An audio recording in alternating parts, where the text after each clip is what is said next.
안녕하세요. 자, 오늘부터 국어사 공부를 하려고 합니다. 자, 현대문법 개념은 전 시간에 거의 다 마무리를 했고요. 자, 오늘부터는 국어사, 바로 고대국어, 중세국어, 근대국어, 이렇게 시대의 변천에 따라서 우리 국어가 어떻게 변화해 왔는지 요걸 살펴볼 건데요. 오늘은 그냥 고대국어 부분을 보려고 하거든요. 사실 이 부분은 수능이나 모의고사에 그렇게 많이 기출되는 파트는 아니에요. 그렇기 때문에 오늘 배울 내용은 중세국어를 배우기 전, 조금 이렇게 워밍업을 한다라고 생각을 하고 전체적인 어떤 국어사의 흐름을 알아가는 시간이 됐으면 좋겠습니다. 자, 빠르게 설명하겠습니다. 중요한 내용만. 자, 국어사. 시대 구분하는 문제 나와 있는데요. 자, 일단 국어는요, 시대 변화에 따라 뭐 당연히 여러 변화를 겪으면서 발전해 왔겠죠. 자, 이러한 국어의 변화는요, 표기, 표기법, 그리고 의문. 이 의문도 많이 바뀌었어요. 우리 중세국어에는 아래아가 있었잖아요. 아래아가 지금은 발음할 수 없는 그런 모음이거든요. 그런 모음이 바뀌는 경우도 있습니다. 문법도, 문법적인 측면도 많이 바뀌죠. 그래서 표기, 의문, 문법 이렇게 세 가지로 나누어서 우리가 변천을 살펴볼 거고요. 일반적으로 고대, 중세, 근대, 현대 국어로 구분을 합니다. 자, 어떻게 구분을 하면 좋을까요? 선생님 밑에다 바를 한번 그려봤는데, 자, 한 여기쯤까지가 고대라고 해볼게요. 고대. 그리고 요만큼이 중세. 그리고 근대. 그리고 우리가 지금 사는 현대 문법. 이런 식으로 나눠봤을 때 우리 국어사에서 가장 중요한 핵심적인 사건이 일어난 때가 언제일까요? 언제일까요? 맞춰보세요. 아주 아주 중요한. 우리가 그래서 항상 이 임금님을 대왕이라고 부르면서 칭송을 하잖아요. 그쵸? 우리말에 우리 글자가 있느냐 없느냐. 바로 요쯤입니다. 요쯤. 요렇게 표기를 해볼까요? 자, 화살표가. 자, 중세를 딱 반으로 나누는 사건이 바로 훈민정음, 창제와 반포입니다. 창제는 언제 했죠? 만든 건 1444년. 요거는 그 상식적으로 좀 기억을 해주셨으면 좋겠어요. 그죠? 반포. 널리 써라. 라고 반포로 한 거는 3년 뒤.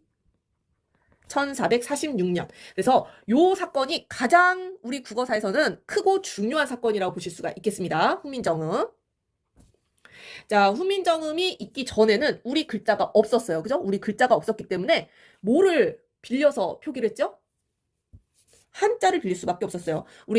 우리나라, 중국, 그리고 일본까지는 이 한자권의 나라들이잖아요. 그죠? 한자를 빌려서 표기를 했었다라는 겁니다. 자, 그랬을 때 이 고대 시대는요, 고대 시대에 우리 한국어를 알타이 어족이라고 많이 얘기하거든요. 들어봤어요? 이 언어를 여러 어족으로 나누는데요. 그 중에 이제 알타이 어족이라고 저기 몽골, 만주, 저기 터키, 튀르크, 터키어랑 또 우리 말이랑 비슷하다고 해요. 이런 말들을 묶어서 우리가 알타이 어족이라고 하는데요. 우리말은 흔히 이제 북방계랑 남방계, 저기 발해, 그죠? 발해 고구려 이쪽 말이랑 남방, 백제, 신라어로 이렇게 나뉘어져서 이렇게 오다가요. 우리가 신라가 처음으로 이제 우리나라 한반도를 다 통일하잖아요. 통일신라, 이 백제, 신라, 고구려.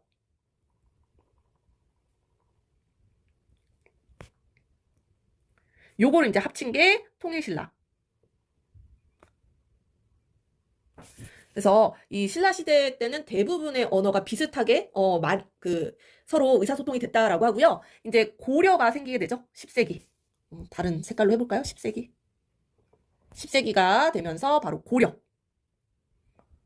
가 건국되게 됩니다. 그래서 대부분 학계에서 이 통일신라 때 말이랑 이 고려시대 때 말은 뭐 거의 뭐 의사소통이 가능할 정도였다 이렇게 추측을 하고 있어요. 고려시대 때까지만 해도 이제 한자를 주로 사용해가지고 이제 표기를 했는데요. 자, 이제 훈민정음 우리나라 글자가 만들어졌습니다. 조선시대겠죠, 그죠? 자, 이 중세의 후기를 우리가 조선 전기로 봅니다. 그래서 이 조선 전기 때 이 훈민정음이 사용되었던 그 초기의 모습들 이런 걸 살펴볼 수 있는 그런 문헌들이 많이 남아 있습니다. 그래서 그런 걸 가지고 우리가 중세 국어를 공부를 하고요. 중세와 근대를 나누는 또 큰 사건이 하나 벌어지죠? 뭘까요? 바로 임진왜란입니다. 이 조선시대에 있었던 가장 큰 전쟁이었잖아요. 언제였어요? 요런 것도 선생님 학교 다닐 때 역사 되게 좋아했었는데 1592, 뭐 159 있을 때가 아니다. 뭐 이런 식으로도 외우잖아요. 아무튼 임진왜란을 기점으로 이제 조선 전기에서 조선 후기로 근대로 넘어갑니다. 아이고, 글씨가 왜 이럴까요? 이게 전쟁이 뭐 임란도 있었고 병란도 있었잖아요. 그래서 전쟁이 너무 많이 사회를 바꿔놨어요. 그러면서 언어 체계도 많이 바꿔놨습니다. 그래서 조선 전기와 조선 후기에 또 언어 표기나 문법 같은 게 많이 바뀌었어요. 그래서 중세 국어와 근대 국어의 차이점을 묻는 문제도 간혹 시험에 나오고요. 그 다음에 이제 19세기 말 이 개화기부터 쭉 지금까지 현대 국어라고 보시면 되겠습니다. 이 현대 국어의 어떤 기초를 딱 단단하게 다진 것이 바로 조선 어학회라고 보실 수가 있겠죠. 자, 그래서 국어사의 시대 구분 뭐 이거 외울 필요는 없고요. 요거 정도 기억을 해주시면 좋을 것 같아요. 훈민정음 창제로 인해서 우리 국어사가 굉장히 큰 변화가 있었고요. 한글이 쓰였다라는 거죠. 그리고 임진왜란을 기점으로 우리 한글의 또 사용이 많이 바뀌었다라는 점. 그래서 조선 전기와 조선 후기, 중세 국어와 근대 국어 이런 식으로 나뉜다라고 보실 수 있겠어요. 우리가 모의고사나 이제 수능에서 가장 많이 다루는 부분은 바로 중세 국어입니다. 중세 국어. 우리가 고등학교 1학년 때 교과서에서 배울 때 이 훈민정음에 나와 있는 그런 뭐 나란말싸미, 균기계 달아 이런 이 문헌을 가지고도 공부를 많이 하잖아요. 그죠? 그래서 중세 국어 이 파트를 좀 더 중점적으로 공부를 해주실 필요가 있다라고 생각을 합니다. 자, 오늘 고대 국어에 대해서 간단하게 볼 건데요. 자, 고대 국어는 말 그대로 이 부분 아니에요. 이 부분. 고구려, 백제, 신라, 통일신라 시대까지. 자, 바로 우리말이 없었기 때문에 한자를 빌려서 쓸 수밖에 없었어요. 글자를. 물론 우리말과 중국말은 달랐겠죠. 그죠? 달랐겠지만 글자가 없었기 때문에 빌려서 쓸 수밖에 없었습니다. 우리가 이거를 뭐라 그래요? 글자를 빌려서 표기하는 거. 차자 표기라고 합니다. 차자 표기, 차자 표기라고 하고요. 이 한자 같은 경우에는 이 대표적인 표의 문자예요. 무슨 말이냐? 우리 말이랑 다르게 한자는 그 자체로 어떤 의문을 나타내는 게 아니라 의미를 나타내는 글자입니다. 표의 문자라고 하거든요. 우리말은 우리 글자는 표음 문자라고 하고요. 기역, 니은, 디귿, 리을 이 의문을 나타내잖아요. 근데 한자는 이 의미를 나타내는 문자입니다. 그래서 음과 뜻 하나의 한자를 통해서 음과 뜻을 두 가지를 빌려서 표기를 할 수가 있었어요. 그래서 우리가 음을 빌리면 음차라고 하고요. 뜻을 빌리면 한자의 뜻 부분을 빌리면 훈차라고 이야기를 합니다. 자, 특히 고유명사 같은 경우에 고유명사 바로 인명과 지명을 얘기하겠죠. 그래서 인명과 지명을 표기할 때 특히나 한자의 음과 뜻을 빌려서 표기를 많이 했습니다. 자, 요런 문헌이 남아있어요. 뭐라고 쓰였는지 모르겠죠?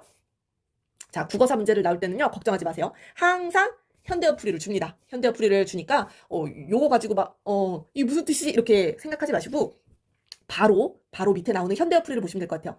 소나 또는 금천이라고 한다. 바로 백성군 사산 사람의 이름을 표기한 겁니다. 이름을. 자, 바로 요 글자와 한자, 요 글자와 요 글자는요, 각각 여기 보이시죠? 음차, 훈차 했을 때 요 글자를 음차하면 소나 이 글자가 이제 쇠금자잖아요. 뜻부분을 차용을 하는 거예요. 내천자잖아요. 쇠네. 그래서 소나, 쇠네. 아마 이거랑 비슷한 발음의 사람 이름이었을 것 같아요. 쇠나라는 사람의 이름을 요렇게도 표기하고 요렇게도 표기한다라는 얘기예요. 자, 밑에 설명 보실래요? 자, 이 한자는요. 각기 다른 인명을 나타내는 게 아닙니다. 각기 다른 인명을 나타내는 게 아니라 동일한 인명을 한 사람 이름이에요. 한 사람 이름을 음차를 할 수도 있고요. 한자의 음을 이용한 방식. 또 두 번째, 뜻을 이용한 방식. 음차, 훈차 바로 두 가지 방식으로 표기를 한 겁니다. 이해되시나요? 그래서 동일한 인명을 두 가지 방식으로 표기한 것이다. 음차도 할 수 있고 훈차도 할 수 있었다라는 얘기입니다. 그래서 옛날에 이렇게 훈차로 적었던 그런 한자가 지금은 그 음을 따라 읽어서 그 지역명이 된 경우들도 굉장히 많아요. 우리 대전 있죠, 대전. 저기 우리 중간에 대전 광역시 있잖아요. 이 정도 한자는 알겠죠? 대전. 옛날에 요렇게 쓰였다란 말이에요. 대전. 그런데 이 대전광역시 가면은 특이하게 이 뭐 있을 거예요, 아마. 뭐 대전중학교라고 안 하고 한밭중학교, 뭐 한밭대학교 뭐 이런 식으로 명칭이 쓰여 있는 곳들이 많습니다. 왜냐하면 이 한밭이라는 게 이 하다라는 게 크다라는 뜻이에요. 크다. 이게 큰 대자죠. 그죠? 큰 대자. 이게 밭 전자잖아요. 그죠? 이 대전을 훈차했을 때 요거를 한밭이라고 읽었다라는 겁니다. 옛날에. 이게 아직까지 현대 국어에도 남아있기 때문에 대전에 가면 한밭 땡땡땡, 한밭 중학교, 한밭 대학교 요런 명칭이 아직까지 남아있는 거예요. 그런데 지금은 우리가 한자를 음차만 하죠. 그죠?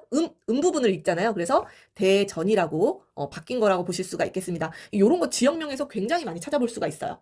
자, 암튼 자, 고유명사 표기는 이렇게 한자의 부분, 뜻부분 두 가지 방식을 사용해서 표기를 했었다라는 얘기입니다. 자, 그리고 우리가 한자를 이용해서 차자 표기를 한 방법이 한 세 가지 정도가 있는데요. 자, 세 가지 정도. 특히 여기서 뭐 시험에 나올 만한 거는 향찰입니다.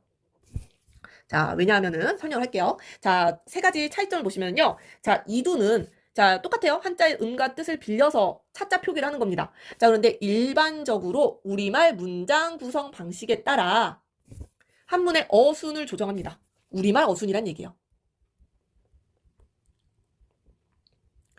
중국말이랑 우리말이랑 어순이 달라요. 우리말이랑 영어도 어순이 다르잖아요. 근데 그 어순을 우리말 어순으로 바꾸고 여기에 토를 붙였다라는 얘기입니다. 토. 토는 여기 밑에 나와 있어요. 요겁니다. 조사나 어미. 우리말의 특징이에요. 조사나 어미가 발달되어 있는. 그래서 이런 문법적인 요소를 표기하는 게 토입니다. 토. 그래서 이두라는 차자 방식은요. 차자 표기는요. 우리말 어순으로 한자를 어순 배열을 다시 하고요. 거기에 이제 조사나 어미를 나타내는 부분들의 어떤 표기, 토를 덧붙인 거라고 보시면 되겠습니다. 구결은요. 어순은 안 바꿨어요. 어순은 안 바꾸고 한문 그대로입니다. 한문 그대로. 한문 어순. 한문 어순은 그대로 있고요. 구절 아래 해당되는 부분에 조사나 어미 같은 문법적 요소를 표기해 준 것을 구결이라고 합니다. 뭐 여러 방법들이 있었지만 뭐 목적격 조사를 나타낸다라고 하면은 그 해당되는 단어 밑에다가 요런 걸 표기해 줬대요.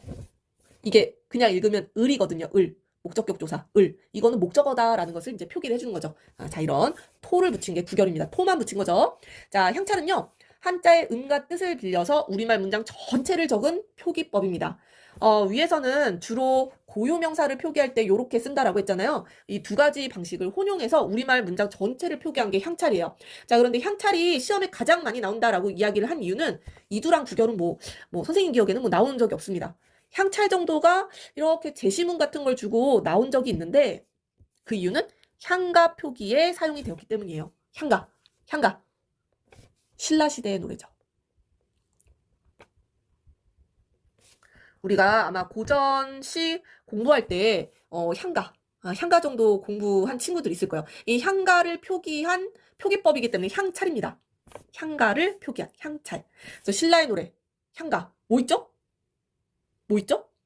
시험에는 한번 이 서동요가 나왔던 것 같아요. 서동요가 노래가 굉장히 짧거든요. 그 서동이 선화공주랑 결혼하기 위해서 이렇게 만든 노래 있잖아요. 이 서동요가 짧기 때문에 이 노래를 가지고 향차를 물어보는 문제가 한번 나왔었습니다.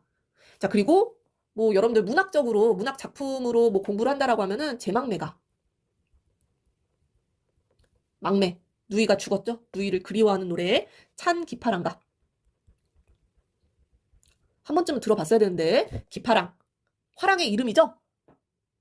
굉장히 존경받았던 화랑인 것 같아요. 이 화랑이 죽고 난 다음에 그 기파랑을 찬양하는 노래.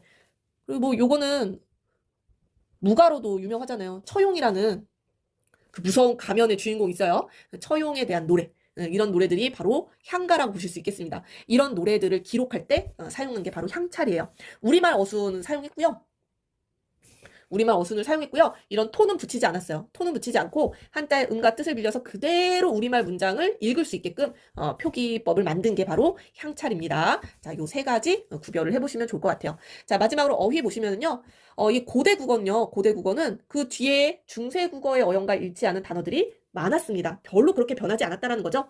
뭐 공주, 생사, 뭐 해성, 뭐 이런 일반적인 한자어. 우리나라는 한자 문화권이니까 그죠? 또 왕생, 자비, 국교가 불교였잖아요. 또 불교계 한자어들 나타나는 거. 그리고 그때 이제 붓이랑 먹이 어디에서 수입이 돼요? 수입된 거잖아요. 수입품들. 중국에서 수입되잖아요. 중국에서 갖고 왔을 거 아니에요? 아이고 중국에서. 그렇기 때문에 이제 중국말이랑 비슷한 그런 발음으로 붓, 먹 이런 외래어가 지금은 뭐 외래어라고 볼 수 없죠. 그죠? 하지만 그때 당시에 이제 외래어로 취급되던 붓, 먹 이런 단어들이 문헌에 남아있다라는 얘기입니다. 자, 그래서 고대 국어는 뭐 그렇게 크게 시험에 나오지는 않는다. 시험에 나오진 않고 표기법 정도 기억을 해주시면 되겠습니다. 고유명사 표기에 음차, 훈차 두 가지 방식을 사용했고요. 자, 이두구결 향찰이라는 표기 방식이 있었는데 그 중에서 시험에 나올 만한 거는 향찰. 우리말 어순으로 쭉 음차와 훈차를 사용해서 우리 말 특히 향가를 표기한 표기법이었다라는 거 기억을 해주시면 좋겠습니다. 자, 오늘 국어사 이제 들어가 봤어요. 국어사 시작했고요. 다음 시간에 가장 중요한 중세국어에 대해서 공부를 해보도록 하겠습니다. 자, 오늘 여기까지 할게요.